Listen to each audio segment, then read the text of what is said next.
Assalamualaikum warahmatullahi wabarakatuh. Ya teman-teman Purkon Center, kali ini saya ingin berdiskusi dengan rekan saya yang dimana sebelumnya dia bekerja di perusahaan besar, kemudian juga jabatan sebagai senior staff, kemudian dengan zona aman tersebut dia hijrah atau beralih profesi menjadi pengusaha, khususnya pengusaha pisang goreng tanduk tentunya. Nah, kisah inspiratif apa yang bisa kita ambil dan alasannya seperti apa? Saksikan video ini sampai habis.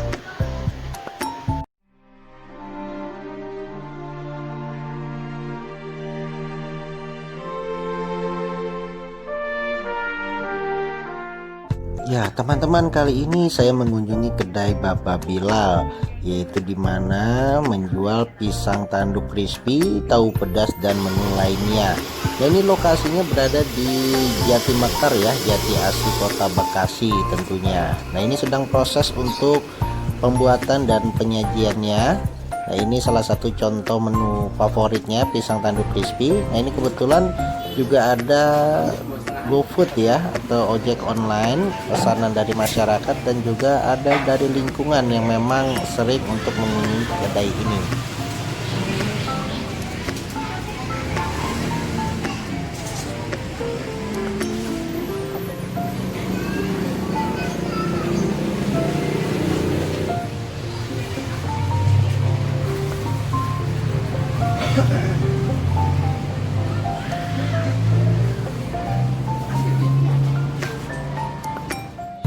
Apa kabar nih, Bro? Alhamdulillah, baik. Baik ya. Oke, teman-teman, yang tadi kita sampaikan di awal bahwa saya ingin mendengar informasi dari Om Yoka, kisah inspiratifnya, di mana sebelumnya yang saya ketahui bahwa Om Yoka ini bekerja di suatu perusahaan besar di Jakarta, kemudian juga memiliki jabatan yang cukup baik sebagai senior staff, jadi sudah masuk zona aman ya, Bro ya, pada saat itu ya. Nah, kemudian dia melakukan hijrah dan juga melakukan peralihan profesi menjadi usaha. Beberapa usaha pernah dilakukannya. Sebetulnya kira-kira alasan lo apa sih, Bro? Kenapa di zona yang aman lo bekerja di suatu perusahaan kemudian beralih ke usaha yang memang kadang usaha itu naik turun, Bro? Eh ya sebelumnya gue 9 tahun ya, 9 tahun 10 tahun, ya 9 tahun lah kurang lebih kerja di perusahaan, salah satu perusahaan besar lah gitu ya. Eh Sampai gue memutuskan untuk beralih, sebenarnya pertimbangannya banyak. Nggak cukup sebulan 2 bulan, nggak, itu bisa sekitar setengah tahun lah. Setengah tahun gue sebenarnya sih yang gue pikirin saat itu adalah nantinya pun, ya nggak gue juga ya, semua orang gitu ya, semua orang itu ketika lo entah itu PNS atau swasta gitu ya, ketika lo sudah masa pensiun nanti, lo pasti akan terjun di bidang usaha gitu loh. Dan lo kan nggak akan mungkin kerja terus sampai lo mati, nggak mungkin kan gitu, di kantor itu nggak mungkin. Jadi kalau gue sih mutusinnya gue lebih ke arah sana. Gue lihat badan gue juga masih kuat lah sekarang dibandingkan nanti ya waktu usaha pensiun. Dan yang gue pertimbangkan juga, lu terjun ke usaha tuh nggak mungkin lu sebulan 2 bulan tuh langsung up usaha lu kan. Dan pasti lu akan belajar proses. Ketika nanti lu terjun di usia yang pensiun itu, ya memang ada yang survive, ada beberapa dan banyak lah. Tapi kalau gue lebih mikir di usia gue yang sekarang, gue lebih milih udah gue tinggalin kerjaan gue dan gue coba masuk ke bidang usaha ini. Berarti sebelum lo beralih profesi ini sudah mengetahui resiko-resikonya ya, sebagai namanya kita mulai usaha baru pasti dari nol, titik nol begitu ya. Betul bro. Nah, dari ada hal lain lagi yang mendasari kira-kira. Iya. Sebenarnya sih dari nol juga, bukan dari nol lagi, dari minus malah, dari minus. Jadi apa yang lo pikirin, goal lo tuh lo pikirin jadi wah enak nih usaha nih, uangnya banyak, waktu banyak, lo dapet hasil. Ternyata tuh yang lurus tuh enggak, kadang sama Allah tuh dibelok-belokin dulu. Dan walaupun gua belum sampai ke goalnya, seenggak-enggaknya gua lagi menuju ke sana gitu. Kalau untuk alasan kedua ya kalau ini ke pribadi masing-masing ya, maksudnya gini, gue juga kan ngerasa bahwa 9 tahun gue kerja gitu ya, yang gue pikirin ya karir, apa sih ya, orientasi ya uang segala macem gitu ya. Sampai kadang ibadah tuh kayak di nomor duain bro, gitu loh bro. Kita mau udah ajan, kita mau sholat dulu, ternyata ada meeting lah atau apa yang harus kita duluin gitu bro. Dan kadang itu ngebuat gue gak nyaman gitu.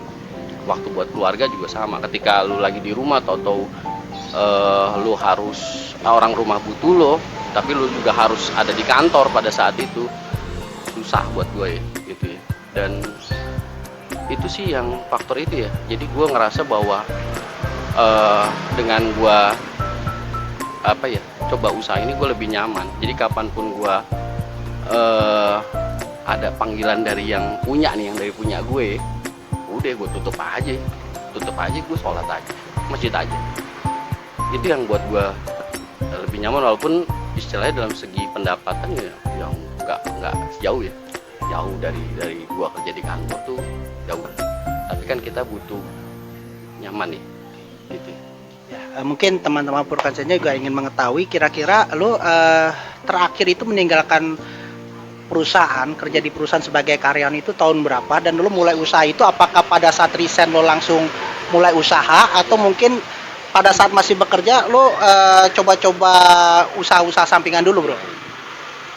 Nekat aja sih bro, jadi waktu itu blank sama sekali. Gue mutusin, gue keluar tahun 2019 ya, kemarin itu hampir setahun lah, bulan Mei 2019, hampir setahun ini gue resign. Dan waktu gue mau resign pun gue nggak tahu mau usaha apa, itu gue nggak tahu. Berdua sama bini gue tuh kita coba waktu itu usaha kita yang pertama itu kita coba kerja sama franchise ayam geprek, bagus produknya, dan gue bilang juga rasanya, variannya juga enak. Tapi emang ya Allah kasih, mungkin belum dikasih ya rezeki gue di situ ya. Gue sih nggak bilang gue gagal, kalau gue bilangnya itu belajar ya. Gue belajar dari, ya gue ngerasa waktu itu mungkin masih aman karena masih ada uang tabungan, ada uang dari perusahaan sebelumnya. Jadi walaupun gue belum bisa ngelola keuangan itu ya hancur semua ya, tapi gue masih ngerasa aman. Itu gue belajar gimana lu yang tadinya di depan laptop, toto lu di depan kompor ya kan, dan lu harus ngelayanin langsung pelanggan yang tipe-tipenya beda-beda orang-orangnya. Banyak belajar, walaupun gue nggak pernah sesalin usaha gue yang sebelumnya itu gagal ya. Selain dari ayam geprek, gue pernah coba juga ayam bakar, ikan bakar, itu pun dalam proses belajar waktu itu. Oke, berarti Om Yoka ini kondisinya setelah resign dari perusahaan, kemudian dia coba usaha ayam geprek ya, kemudian dia beralih lagi usaha ke pisang goreng tanduk ini. Nah, apa sih yang mendasari lo buka pisang tanduk ini ya, untuk pisang goreng tanduk ini? Nah, kira-kira lu resepnya dari mana? Apakah franchise atau mungkin eksperimen sendiri kah gitu kan? Gimana?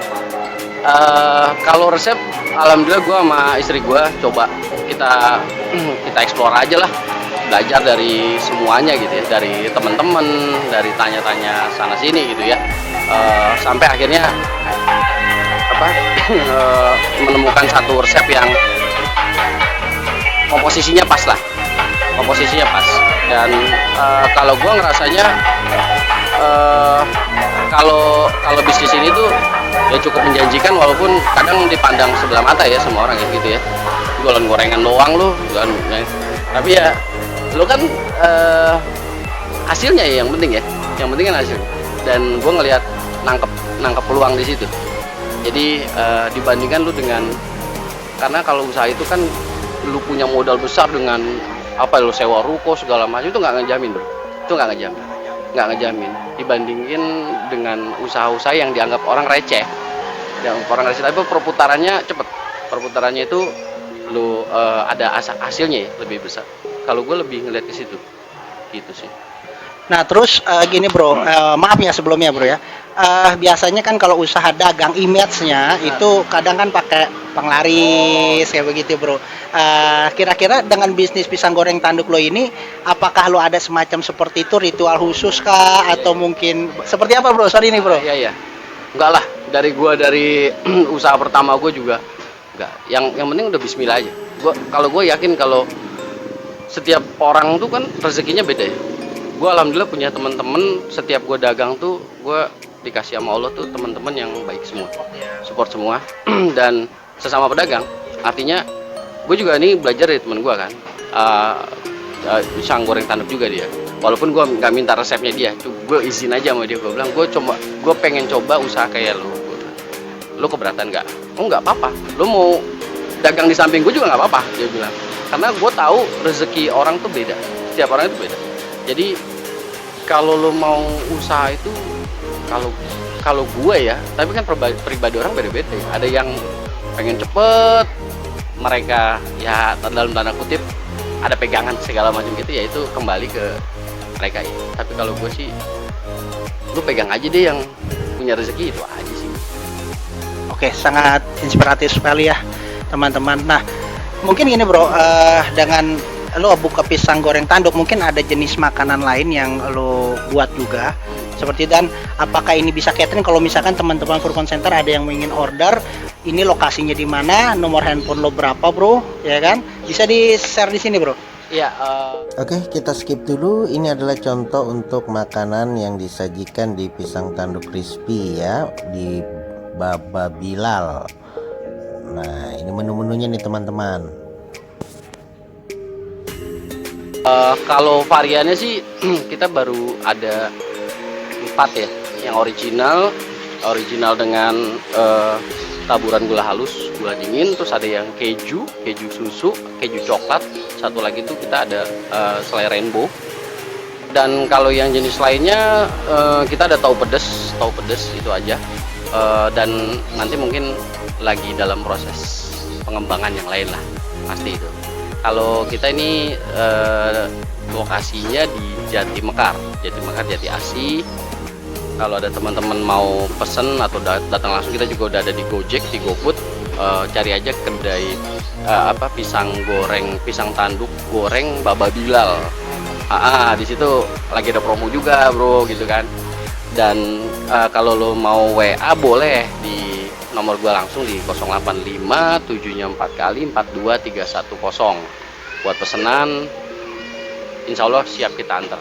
Oke, itu kira-kira satu pisang tanduk itu berapa bro kira-kira? Dan gua dengar lu jual tahu goreng juga ya, tahu isi goreng ya. Iya. Kalau satu piece 2.500 kalau pisang tanduk, ya itu pisang crispy. Kalau tahunya kita jual 2.000. Gitu bro. Jadi ini kan namanya pisang goreng tanduk ini lo namain Abu Bilal nih, Baba Bilal ya. Oke, itu artinya apa bro itu Baba Bilal bro? Sebenarnya kalau Bilal itu anak gue bro. Oh anak. Bilal. Jadi kalau Baba itu ya bapak ya, seperti ya bapaknya Bilal lah istilahnya gitu ya. Mungkin ada yang bilang kakek sih sebenarnya Baba itu, tapi gue kira itu nama ya mudah-mudahan bawa berkah ya gitu ya di usaha gue sih gitu bro. Ya, terima kasih banyak nih bro informasinya. Jadi teman-teman, kisah inspiratif ini kalau kesimpulannya yang saya tangkap bahwasanya Om Yoka ini beralih dari bekerja di perusahaan yang sudah zona aman beralih ke pengusaha. Yang pertama dia berpikir bahwa setiap karyawan, baik itu karyawan swasta atau mungkin PNS bekerja. Nah, biasanya setelah umur 55 tahun dia kemudian pensiun, kemudian dapat pesangon. Nah, dengan pesangon itu kan biasanya orang mulai buka usaha tuh, teman-teman. Nah, rata-rata hampir sebagian besar mereka bikin usaha down atau bangkrut karena belum mengerti gimana kehidupan dunia usaha itu, teman-teman. Ya, ada kadang salah konsep. Nah, sehingga dia berpikiran bahwa mumpung usia masih muda, mumpung memang usahanya ingin mencoba segala sesuatu hal baru ya, maka dia ambil kesimpulan bahwasanya dia ingin beralih mulai dari usaha. Jadi dibandingkan dia nunggu usahanya nanti sudah pensiun, lebih baik dia dari muda jatuh bangunnya ya bro ya. Jadi bisa lo rasakan sendiri bro. Itu yang pertama. Yang kedua, beliau menyampaikan bahwasanya ingin hijrah ya, Jadi memang kalau dia bekerja di suatu perusahaan, kadangkala memang tergantung perusahaannya ya teman-teman ya. Jadi masalah waktu ibadah mungkin jadi dibatasi, kemudian masalah waktu untuk keluarga mungkin dibatasi ya bro ya. Dan jadi dia memang lebih fokus ke ibadahnya. Jadi waktunya lebih luang kalau punya usaha sendiri untuk saat ini tentunya. Insya Allah ya kita doakan teman-teman. Jadi biar usahanya dia ini berkembang dengan pesat, apa yang dia inginkan itu tercapai dengan baik bro ya. Jadi yang penting apa yang lo saat ini alami, lo jalani aja, nikmatin aja prosesnya bro ya. Jadi namanya usaha itu pasang surut naik turun wajar lah ya. Anggaplah sebuah perjalanan hidup ini diambil hikmahnya aja bro, gitu bro. Ya teman-teman, mungkin itu kisah inspiratif dari Om Yoka ini, proses beralihnya dia dari sebagai karyawan menjadi pengusaha. Nah, jika teman-teman ada yang ingin menanyakan bagaimana kelanjutannya untuk misalkan order untuk pisang goreng tanduknya atau tahu goreng atau sejenisnya, atau ingin menanyakan bagaimana rahasia berbisnis, bagaimana cara hijrahnya misalkan ya, mendasarinya lebih seperti apa, nah silakan isi kolom komentar. Oke Om Yoka, terima kasih banyak Siap. Thank you atas banget, bro. sharing-sharingnya. Thank you. Jangan lupa teman-teman, jika video ini bermanfaat untuk Anda, klik subscribe, like, dan share ke teman-teman Anda, dan saksikan video Purkon Center yang lebih inovatif lagi ke depannya. Assalamualaikum warahmatullahi wabarakatuh.